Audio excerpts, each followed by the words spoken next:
Human levitation, Danny, is one of these topics that you can't talk about if you're a historian, but is really pretty obvious. I mean, it's pretty embarrassing too. The embarrassing fact is people float. I don't think that's embarrassing. Well, it is. That would be pretty fucking cool if I could float around. It's first of all, it's often unconscious or uncontrollable. The person doing it is not in control. What kind of floating are we talking about? We're talking about lifting off the ground. So we're talking about people who, Teresa of Avila or Joseph of Cupertino are two of the people who are usually talked about here. Well, Teresa prayed to have this not happen. She prayed to God to take it away. And her floating abilities. Yeah, and he did. God did. And Joseph of Cupertino, he couldn't control it either. He would scream every time it happened, and then he would float off the ground or shoot up into a tree or a statue or something. So can you a quick aside, I want you to, when was Teresa of Avila? 16th century. 16th century. And where did she live? Spain. Teresa, 16th century Spain. Okay, got it. Yeah, and Joseph of Cupertino, I want to say 17th century, Italy for sure. Okay. Teresa is very learned, became a doctor of the church. Joseph is not learned at all, but was basically imprisoned or controlled by the church and kind of moved from monastery to monastery to church because people loved him, by the way. They felt like you did. They're like, cool, I want to see this guy float. Well, the church didn't like that. They want to control sanctity and they want to control teaching, and they certainly wanted to control and hide Joseph. So that's what they did. So what I'm trying to say is these things happen. This is part of history too. It's not controllable in a conscious way. And what Charles thought is, he thought if I came to MIT, I could talk to the engineers and the scientists there, and I could talk to them about human levitation, UFOs, and sort of make some sense of this. And I couldn't, of course. I can't make sense of it, but I think they're related. Because if you listen to people who encounter UFOs, first of all, there's a lot of levitation involved. They'll float off their bed, or there's also levitation involved in demonic possession cases and in all kinds of religious situations. But, the UFO, as it's often talked about, doesn't fly.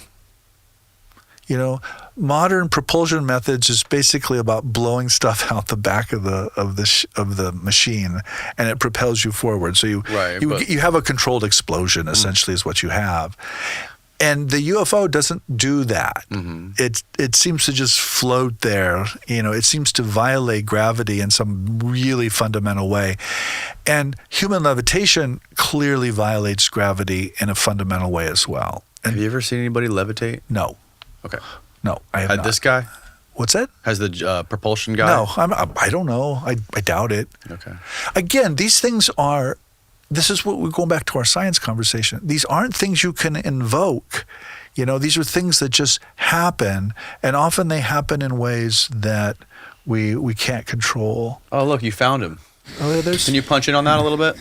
Yeah. Go up to the top. Let me read the title.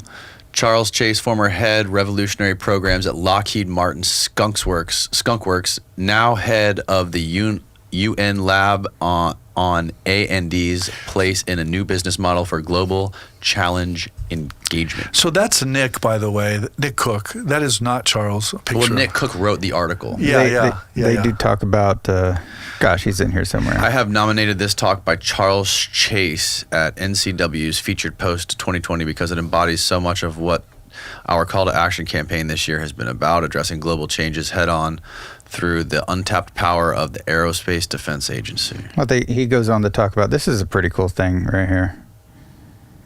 Charles explores all this in his 10-minute presentation and more. In it, you will hear about some of the activities he has been working on at UN Lab, his new ventures alongside DARPA and the Office of Naval Research. And he talks about propulsion down here. Breakthroughs. Charles concludes towards the end of his talk, the question is, will they what? He's talking about, Will they? Oh, was it? what is he talking about? The lack of Charles skill developing. His moonshot program at LM identified many of these a few years ago, tech like energy storage, tidal energy, and water desalination. So This guy's interesting. So the hope is, look, here's the hope. The hope is if we can figure out how UFOs defy gravity, then we can create new energy and create new means of transportation. Exactly. That's I think That's what they're trying to do. I think that's where this is going. And when Charles invited me up to MIT, he was, again, this was an intellectual salon. This wasn't. I don't think this was anything major, and I think he was just exploring. He was fishing for ideas to do, obviously, what he's doing now. Well, that's fascinating that people that are deep inside these private aerospace contractors are doing all this research, talking to people like you, the religious scholars. Yeah. He's a propulsion expert talking to interested in a religious scholar. Yeah. No, listen, I know. I live with these scientists and engineers, and I talk to them.